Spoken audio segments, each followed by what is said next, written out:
যারা এই কারণে বাঙালিকে তৃণমূল রাম বিরোধী বলতো, বাংলায় রাম চলে না, তাদেরকে ভালো করে পড়িয়েছে কালকে বাঙালি। সেই জন্য অনেক লোক ঠেলা বুঝতে পেরে পেছনের লাইনে চুপচাপ ঢুকে পড়েছে।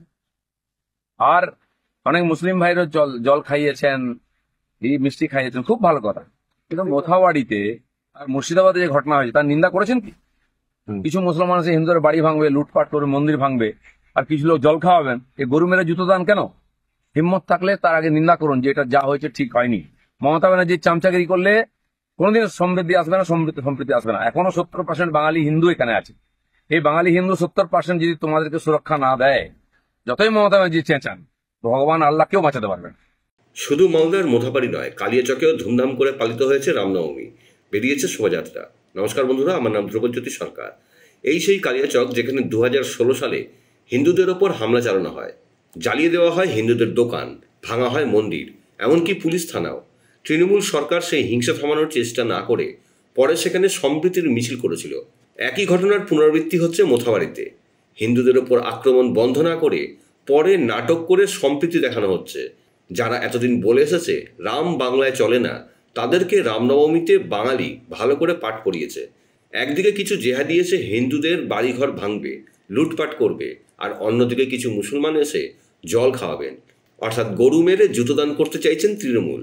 হিন্দুদের বোকা বানানোর জন্য সম্প্রীতির মিছিল। যারা সম্প্রীতি দেখাতে এসেছিল তারাও মোথাবাড়ির ঘটনা নিয়ে কোনো নিন্দা প্রকাশ করেনি। আর মুখ্যমন্ত্রী তো যে হিন্দুরা আক্রান্ত হয়েছে তাদেরই দাঙ্গাবাজ বলেছে।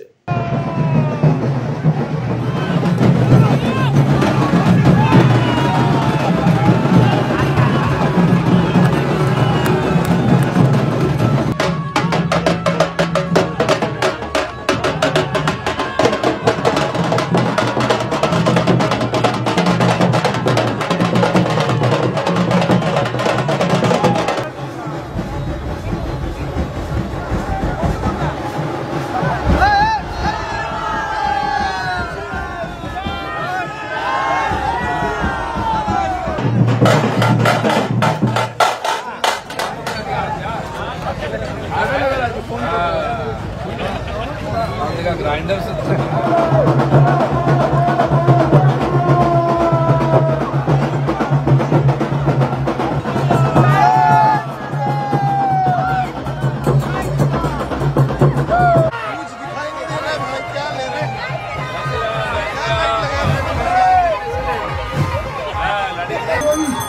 সংগঠন জানাচ্ছেন, আমি সবাই মিলে হাতে তালি দেবেন এবং যারা এদিন আছেন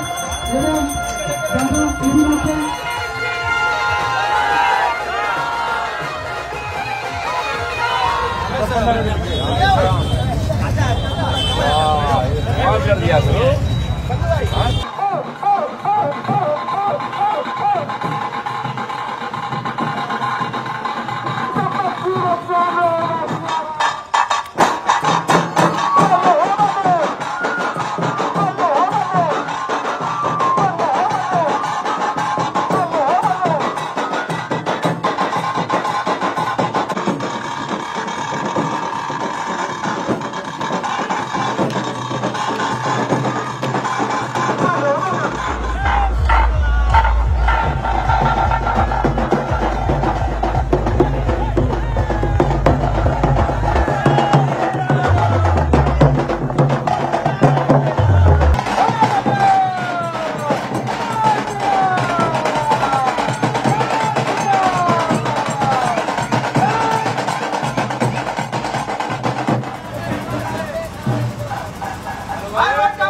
বন্ধুরা, ভিডিওটি ভালো লাগলে দয়া করে লাইক শেয়ার করে দেবেন, আমাদের পেজটা ফলো করে নেবেন আর আপনার মতামত কমেন্ট করে অবশ্যই জানান।